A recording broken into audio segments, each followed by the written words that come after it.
All right, so you guys wanted to know how Trump pulled this one off?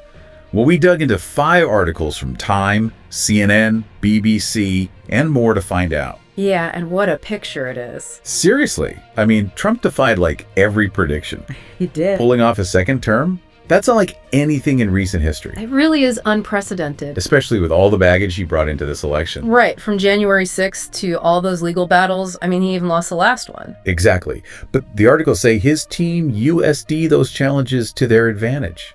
Like that America First legal fund. The Time article said it wasn't just about the millions they raised. Right. It was about framing the indictments as attacks on his supporters, too. So they turned a negative into, well, fuel. Exactly. And they weren't just energizing the base. This time they were targeting what they called low propensity voters. Low propensity voters. Yeah, CNN described them as, people who can vote but don't because they feel disconnected from politics. So they're under the radar.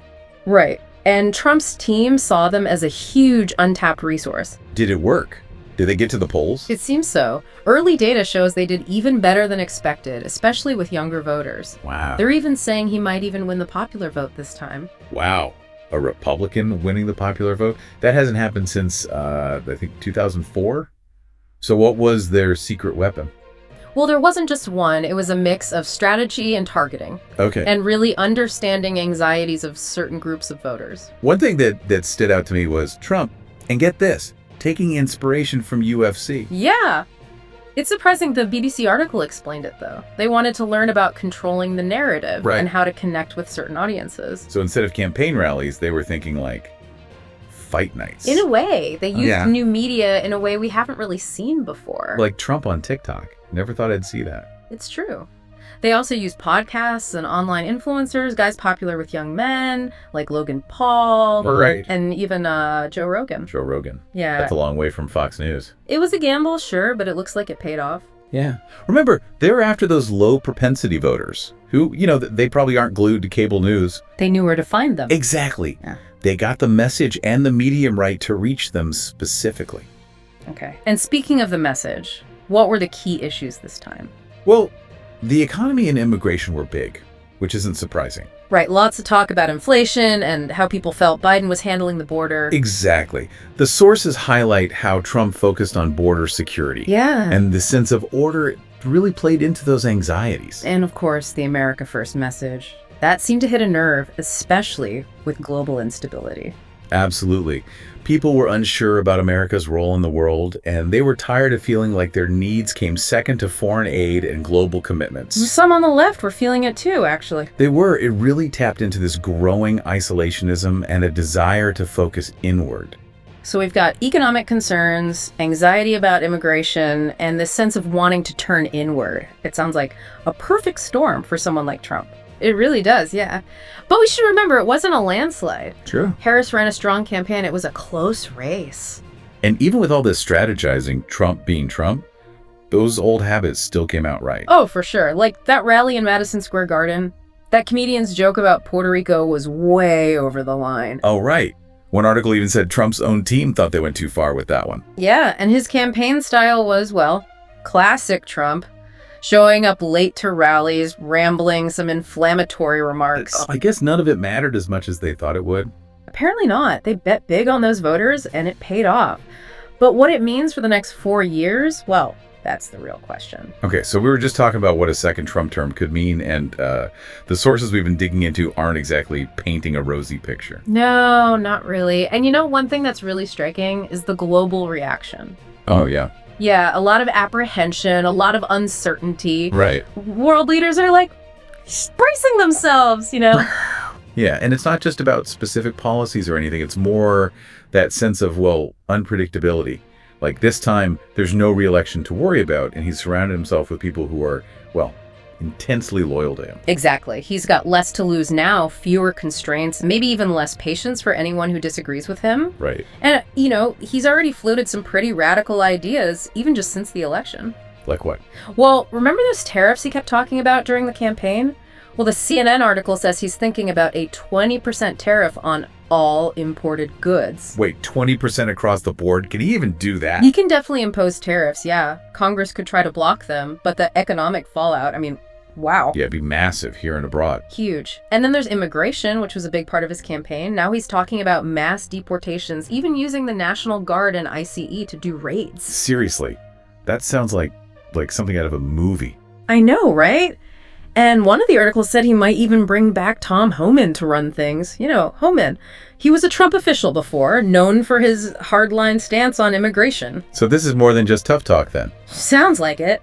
And then you've got those legal challenges he's still facing from before he took office. Remember all those investigations? Right. But didn't the Supreme Court rule that presidents can't be prosecuted while in office? Yeah, they did. So any federal charges from stuff he did before, probably off the table. So he's basically untouchable. Not completely. There are still state-level charges and civil suits. Okay. But it's way harder to hold him accountable for anything he did before now. It's like a get-out-of-jail-free card, almost. Kind of, yeah. And then what about the January 6th investigation? Some people think he might pardon everyone who is convicted over that. Really? And what about Jack Smith, that special counsel who was investigating him?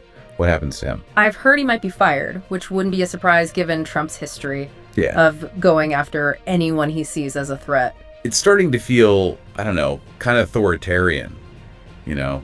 Like he's consolidating power and getting rid of anyone who might oppose him. It's a concern a lot of people have raised, yeah. Right, like all those warnings from Harris and other Democrats during the campaign, they were worried about things going in that direction, weren't they? Exactly. They were sounding the alarm about a slide toward authoritarianism.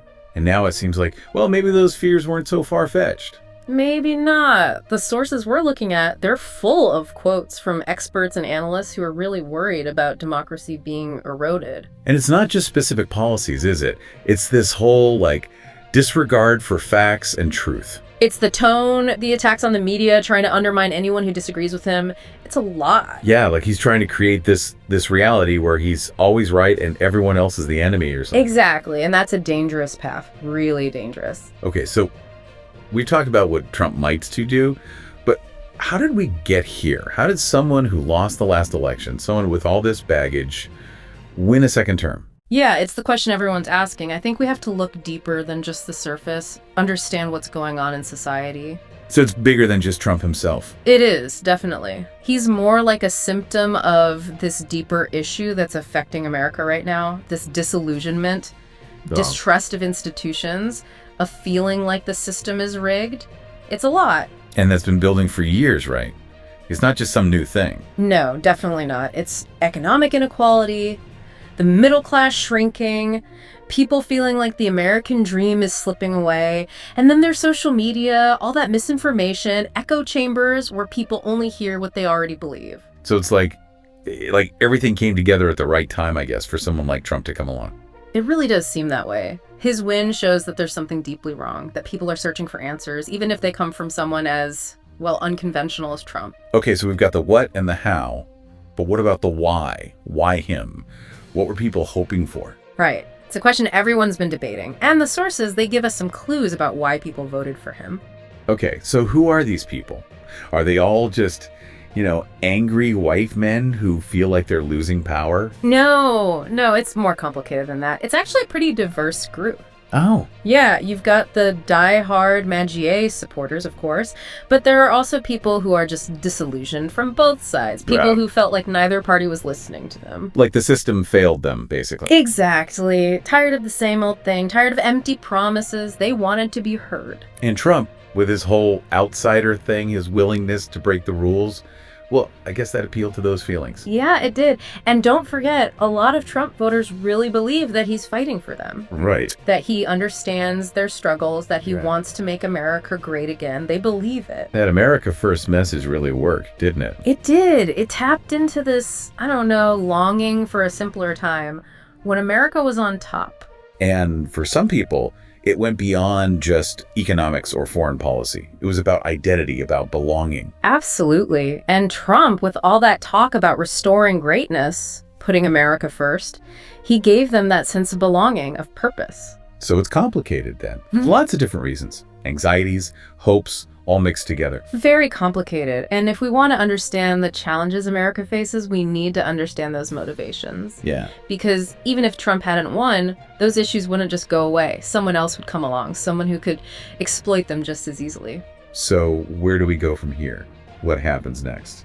That's the million-dollar question, isn't it? And honestly, there are no easy answers. I guess that's what part 3 is for, right? To figure out what the future might hold. Yeah, exactly. We'll dive into what a second Trump term could mean for America, for the world, for everyone. All right, everyone, stay tuned for the final part of our deep dive. We're going to explore some potential scenarios, and, well, things might get a little scary. All right, so we've talked about how and why Trump won, and it's a lot to take in, you know? It is, yeah. A second term for someone like him, well, we haven't seen anything like it in modern American history. And all these sources we've been looking at, they're full of theories about what's next. Tons of speculation. But, like we said, predicting the future, especially with Trump, it's almost impossible. Yeah. All right. You got it. But I guess that's what we're trying to do here, make sense of all this and see what might happen. Yeah, exactly. And there are so many possibilities, but I think we can narrow it down to a few key scenarios. Okay. Based on what we know about Trump, what he's said he wants to do, and, well, just the whole political situation right now. Okay, so scenario 1. Let's say we get a more, how'd you put it before, a disciplined Trump. Right, disciplined. Like Trump 2.0, but a little different. Interesting. So in this scenario, he's learned from his past, he's thinking more strategically, and he actually gets stuff done with Congress. I mean, he's got the Senate, maybe even the House, all Republican. Yeah. He could really push his agenda through. Yeah, he could get his people in place, pass laws, the whole 9 yards. Exactly. So we might see those tariffs he was talking about, changes to how the government works, maybe even those immigration policies, you know, the ones people are worried about. Wow. So a more effective Trump, but maybe even more radical too. It's possible, yeah. But even then, there might be pushback, even from his own party. Yeah, some Republicans haven't been happy with his more extreme ideas. Right. And what about the courts? They could stop him too, you know. Yeah, the Supreme Court especially, they'll be important over the next 4 years. And we can't forget about, well, public opinion. Definitely. If enough people are against something, even a Republican Congress might think twice before just doing whatever he wants. True. So even in this scenario, there are some checks and balances in place. There are. Okay. Scenario 2 then. What if we get not more disciplined Trump, but the opposite? You mean like Trump Unchained? Yeah, exactly. That's a lot scarier, but honestly, it could happen. Because he's got all these loyal people around him now, and he's basically untouchable since he's back in office. That's a big part of it. And if winning makes him feel even more powerful, well, he might not listen to anyone, you know? No rules, no limits. Yeah, exactly. More executive orders, more attacks on the media, maybe even trying to weaken democracy itself. That's a scary thought.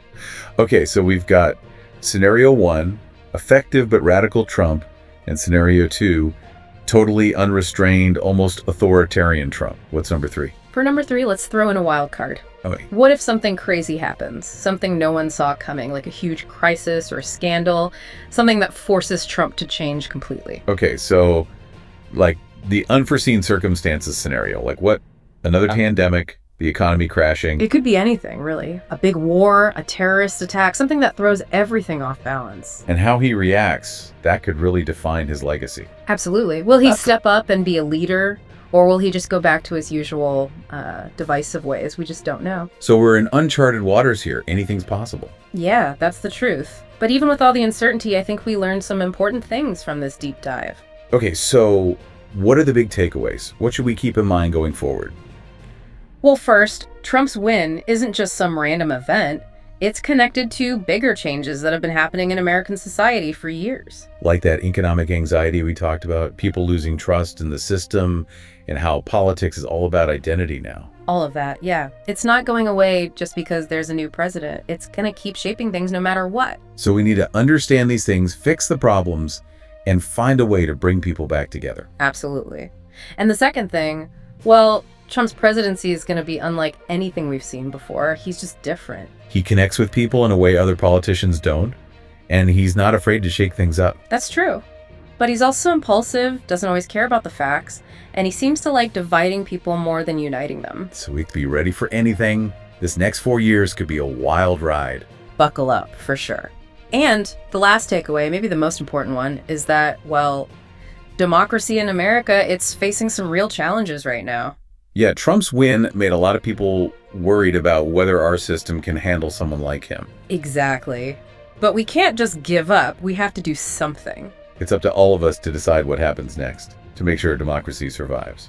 Well said. We're at a turning point. What we do now, it's going to affect everything. So let's make good choices, stay involved, talk to each other, and work together to build a better future. Couldn't have said it better myself. That's it for our deep dive into Trump's historic comeback. We covered a lot, thought about different scenarios, and hopefully gave you something to think about. And as always, we encourage you to keep learning about all of this, stay informed, and have those important conversations about the future of democracy. Because the future isn't set in stone. We all have a role to play in shaping it. So let's get to work.